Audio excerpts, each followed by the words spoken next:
Welcome to GL பேர் Tamil channel. இன்றைக்கி நம்ம பார்க்க போகிற வீடியோ என்னென்னு பார்த்தீங்கன்னா, SSC Jai for electrical staff selection commission வந்து இப்போ எலக்ட்ரிக்கல் இன்ஜினியருக்கு ஜாப் வேகன்சி அனௌன்ஸ் பண்ணியிருக்காங்க.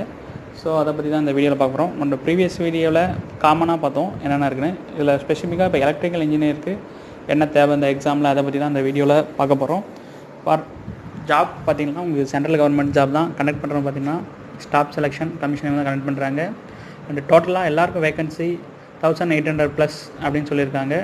ஸோ மேக்ஸிமம் எலக்ட்ரிக்கல் இன்ஜினியருக்கு எக்ஸ்பெக்ட் பண்ணலாம் மேபி 600 to 800 போஸ்ட் நியர் எதிர்பார்க்கலாம். கண்டிப்பாக இருக்க வாய்ப்பு இருக்குது. அண்டு எக்ஸாம் பார்த்திங்கன்னா பேப்பர் 1 அண்டு பேப்பர் 2. பேப்பர் 1 பார்த்திங்கன்னா ஆன்லைன் டெஸ்ட் அண்ட் பேப்பர் 2 பார்த்திங்கன்னா ரிட்டன் டைப் ஆஃப் எக்ஸாம்.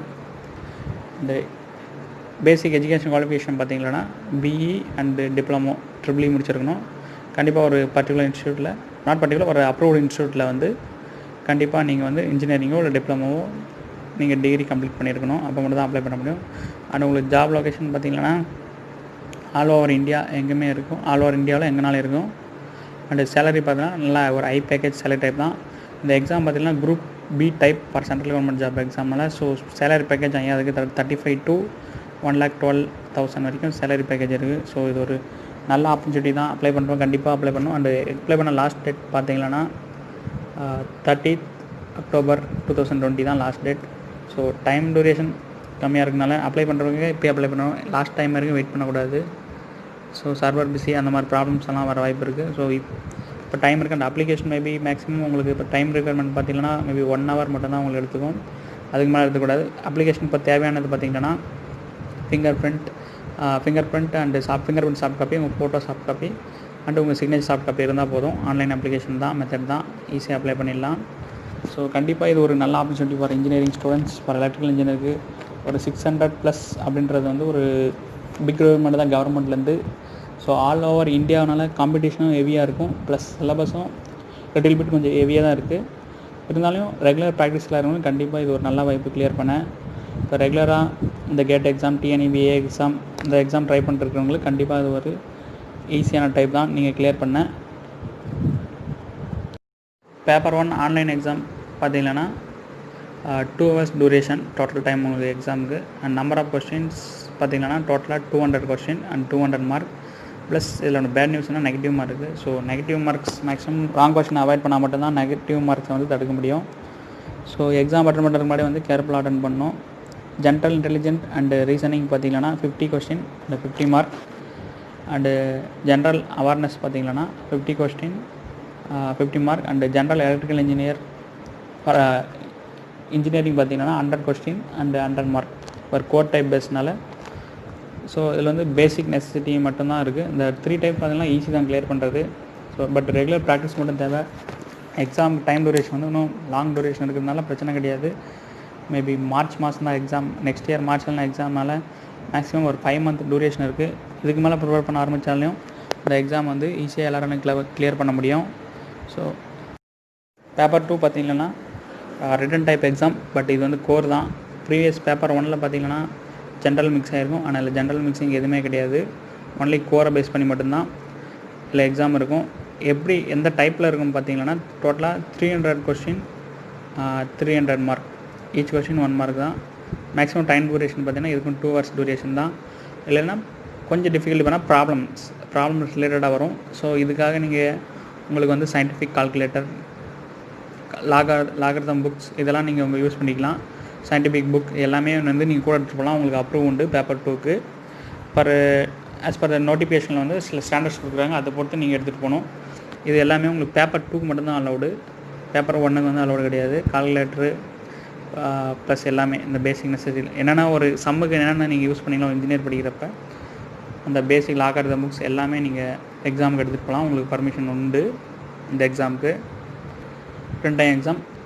இந்த டேட் பார்த்திங்கன்னா கண்டக்ஷன் டேட் பார்த்திங்கன்னா நெக்ஸ்ட் இயர் மார்ச் மந்த் தான் எக்ஸாம் கண்டக்ட் பண்ணுறாங்க. ஸோ டைம் டூரேஷன் இருக்குது. ப்ளஸ் மெயின் எக்ஸாமுக்கு வந்து இன்னும் டேட் இருக்குல்ல, maybe next year May or ஜூனில் இருக்கலாம். ஸோ உங்களுக்கு பார்த்திங்கன்னா டைம் டூரேஷன் வந்து நிறையா இருக்குது. மெயின் எக்ஸாம் ப்ரிப்பேர் பண்ண plus first paper 1 exam prepare பண்ணவும் டைம் நிறையா இருக்குது. ஸோ கண்டிப்பாக இன்ஜினியரிங் வந்து நல்ல ஆப்பர்ச்சுனிட்டி தான். யாரும் இந்த ஆப்பர்ச்சுனிட்டி விட்டுறாதீங்க. ஒரு குட் ஆப்பர்ச்சுனிட்டி தான் உங்களுக்கு இது ஃபார் இன்ஜினியரிங் ஸ்டூடெண்ட் எல்லாருக்குமே. பேப்பர் 1ல் என்ன டைப் ஆஃப் கொஸ்டின் கேட்குறாங்கன்றத பார்க்கலாம். நம்ம ஷார்ட்டாக நான் சொல்கிறேன். ஃபஸ்ட்டு 3 டைப்ஸாக இருக்குது, 3 டிவிஷனாக இருக்குது. Part 1, part 2 and part 3. Part 1ல் பார்த்தீங்கன்னா ஜென்ரல் இன்டெலிஜென்ஸ் அண்ட் ரீசனிங். இதில் பார்த்தீங்கன்னா basic aptitude question and reasoning question தான். பட் எல்லா டாப்பிக்குமே சிலபஸில் கவர் பண்ணிக்கிறாங்க. ஸோ ரெகுலர் ப்ராக்டிஸ் வந்து இதுக்கு முக்கியம், எல்லா டாப்பிக்கும் கவர் ஆகிறதுனால.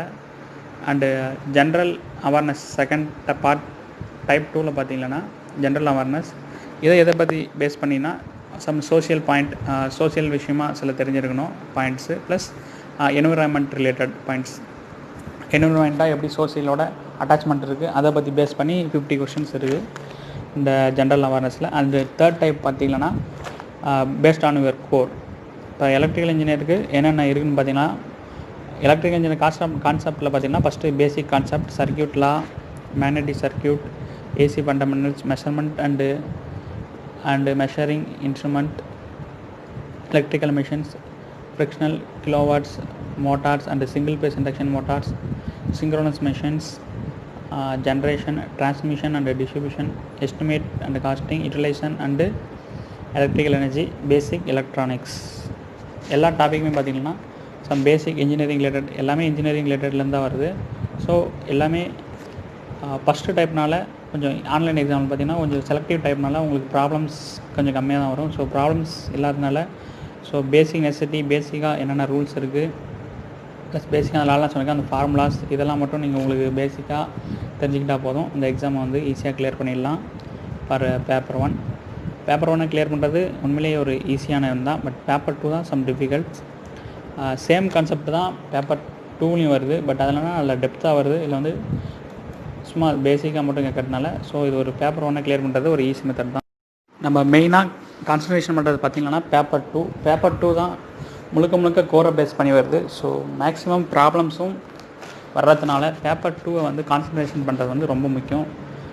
பட் உங்களுக்கு டைம் டூரேஷன் பார்த்திங்கன்னா 6 to 7 months ஒரு லாங் டைம் டூரேஷன் இருக்குது பேப்பர் 2 கிளியர் பண்ண. ஸோ கண்டிப்பாக பேப்பர் 2 வந்து கிளியர் பண்ண முடியும். பேசிக் ஃபஸ்ட்டு என்னென்ன கேட்குறாங்க பார்த்தீங்கன்னா, ஃபஸ்ட்டு பார்த்தீங்கன்னா பேசிக் கான்செப்ட் கொஸ்டின்ஸ். அதில் பார்த்தீங்கன்னா concept of resistance, inductance, capacitance and various factors affecting them, concept of current, எந்தெந்த கான்செப்ட்டு ப்ளஸ் பேசிக் கான்செப்ட். அடுத்தது பார்த்தீங்கன்னா voltage, current, energy and their unit, இதை பேஸ் பண்ணி வந்து சம்ஸ் இருக்கும். அண்டு சர்க்யூட் லாஸ் பார்த்தீங்கன்னா Kirchhoff laws and simple other circuit laws வந்து செகண்டில் இருக்குது. அண்ட் மேக்னெட்டிக் சர்க்யூட் பார்த்திங்கன்னா concept of flux, MMF, reluctance and different kinds of magnetic material, இதை பேஸ் பண்ணி மேக்னெட்டிக் சர்க்யூட்லேருந்து வருது. அண்டு ஏசி ஃபண்டமெண்டல் பார்த்திங்கன்னா இது கொஞ்சம் டிஃபிகல்ட்டு தான். பட் இருந்தாலும் ரெகுலர் ப்ராக்டிஸ் இருந்தால் மட்டும் தான் கிளியர் பண்ண முடியும். Peak, RMS and average values, alternating waves, இந்த மாதிரி நிறையா இருக்குது இதில். ஸோ உங்களுக்கு சிலபஸ் ரெஃபர் பண்ணிங்கன்னா கண்டிப்பாக வந்து ஏசி ஃபண்டமெண்டல்ஸ் கொஞ்சம் டிஃபிகல்ட்டாக இருக்கும் ப்ரிப்பேர் பண்ணுறது. பட் அது மெஷர்மெண்ட் அண்ட் இன்ஸ்ட்ருமெண்ட் பார்த்திங்கன்னா ஈஸி தான் ப்ரிப்பேர் பண்ணுறது, அது வந்து டிஃபிகல்ட் இல்லை. மெஷர்மெண்ட் இன்ஸ்ட்ருமெண்ட் ஈஸி தான், கண்டிப்பாக நீங்கள் ப்ரிப்பேர் பண்ணலாம். அண்ட் எலக்ட்ரிக்கல் மிஷின்ஸ் பார்த்திங்கன்னா பேசிக் கான்செப்ட் தான். ஸோ ஈஸியாக கிளியர் பண்ணிடலாம் எலக்ட்ரிக்கல் மிஷின்ஸ்லேயும். அந்தளவுக்கு டிஃபிகல்ட் இல்லை. இல்லை நமக்கு இந்த பேப்பர்லேயே கொஞ்சம் டிஃபிகல்ட்னா ஏசி ஃபண்டமெண்டல்ஸ் மட்டும்தான். ப்ளஸ் இந்த எலக்ட்ரிக்கல் மிஷின்ஸில் சில கால்குலேஷன்ஸ் அதெல்லாம் இருக்குது, அது கொஞ்சம் டிஃபிகல்ட்டு. அடுத்தது சிங்க்ரோனஸ் மிஷின் ஈஸி தான் கிளியர் பண்ணுறது. ஜென்ரேஷன், டிரான்ஸ்மிஷன், டிஸ்ட்ரிபியூஷன் இதுவும் பேசிக் தான், இயற்கை தான். ஸோ ஈஸியாக கிளியர் பண்ணலாம். அண்ட் எஸ்டிமேஷன் அண்ட் காஸ்டிங் பார்த்திங்கன்னா இதுவும் ஈஸி தான். For estimation of lighting schemes, electrical installation and machines and relevant rules, some basic ரிலேட்டடாக தான் வருது. எஸ்டிமேஷனும் யூட்டிலைசேஷன் ஆஃப் எலக்ட்ரிக்கல் எனர்ஜி இதுவும் ஈஸி தான். அண்டு பேசிக் எலக்ட்ரானிக்ஸ் பார்த்திங்கன்னா working of various electronic device, PN junction diodes, transistor, BJT and JFT simple circuits, இது மட்டும்தான் இதில் இருக்குது. ஸோ முழுக்க இவங்க நிறைய கான்சன்ட்ரேஷன் பார்த்திங்கன்னா எலக்ட்ரிக்கல் அதிகமாக கான்சன்ட்ரேஷன் பண்ணியிருக்காங்க. ப்ளஸ் எலக்ட்ரானிக்ஸ் வந்து கம்மியாக இருந்தாலும் எலக்ட்ரிக்கலில் வந்து அதிகமாக கான்சன்ட்ரேட் பண்ணிக்கிறாங்க. ஸோ நம்ம எலக்ட்ரிக்கலை பொறுத்த வரைக்கும் ப்ரிப்பேர் பண்ணாலும் ஒரு 150 to 180 கொஸ்டின்ஸ் மேக்ஸிமம் எலக்ட்ரிக்கல் எதிர்பார்க்கலாம். ஸோ இதில் மேக்ஸிமம் கரெக்ட் பண்ணுறதுக்கு 120 to 130 வரைக்கும் வாய்ப்பு இருக்குது. எலக்ட்ரானிக்ஸில் மேபி 100 லெஸ் தென் 100 கூட இருக்கலாம் கொஸ்டின்ஸ். எலக்ட்ரானிக்ஸ் சிலபஸ் கொஞ்சம் கம்மியாக இருக்கிறதுனால ஸோ முழுக்க எலக்ட்ரிக்கல் சப்ஜெக்டை கான்சன்ட்ரேஷன் பண்ணுறது வந்து ரொம்ப முக்கியம். இந்த எக்ஸாமில் முழுக்க எலக்ட்ரிக்கலை பேஸ் பண்ணியிருக்கனால ஸோ மற்ற பாட்டை கன்சிடர் பண்ணுறப்ப எலக்ட்ரிக்கலில் வந்து நீங்கள் அதிகமாக கான்சன்ட்ரேஷன் பண்ணி படிச்சிங்களன்னா கண்டிப்பாக இதை வந்து கிளியர் பண்ண முடியும். மேக்ஸிமம் எலக்ட்ரிக்கல் பேஸில் எதிர்பார்க்கலாம் 150+ கொஷின்ஸ் எதிர்பார்க்கலாம். எலக்ட்ரானிக்ஸில் 100+ கொஷின் எதிர்பார்க்கலாம். ஸோ மேக்ஸிமம் நேஷ்னல் லெவல் காம்படிஷனால் எதிர்பார்ப்பும் அதிகமாக இருக்கும். உங்களுக்கு கட் ஆஃப் மார்க்கும் பார்த்திங்கன்னா அதிகமாக இருக்கும். மேக்ஸிமம் ஒரு 240+ ஆர் 260+ இந்த ரேஞ்சில் இருந்தால் மட்டும்தான் கண்டிப்பாக நம்மளுக்கு ஜாப் கிடைக்க வாய்ப்பு இருக்குது. ஸோ ஹெவி காம்படிஷனாக டைம் டியூரேஷன் அதிகமாக இருக்கிறதுனால கண்டிப்பாக எல்லாராலையும் ப்ரிப்பேர் பண்ண முடியும். இது ஒரு நல்ல டைம் தான் ப்ரிப்பேர் பண்ண. ஒரு 7 month டியூரேஷன்றது ஒரு பிக் ஸ்கோப்பு தான் பேப்பர் 2க்கு. அண்டு பேப்பர் 1க்கு பார்த்திங்கன்னா 5 month டியூரேஷன் இருக்குது. ஸோ ரெண்டுத்துக்கான டைம் இன்டர்வல் பார்த்திங்கன்னா நல்ல டைம் தான். 5 to 7 month டியூரேஷன் வந்து ஒரு எக்ஸாம் ப்ரிப்ரேஷனுக்கான குட் டைம் ப்ரிப்ரேஷன் தான். ஸோ கண்டிப்பாக ரியலாக ப்ராக்டிஸ் பண்ணுறவங்க கண்டிப்பாக கிளியர் பண்ணலாம். Clear and success to all.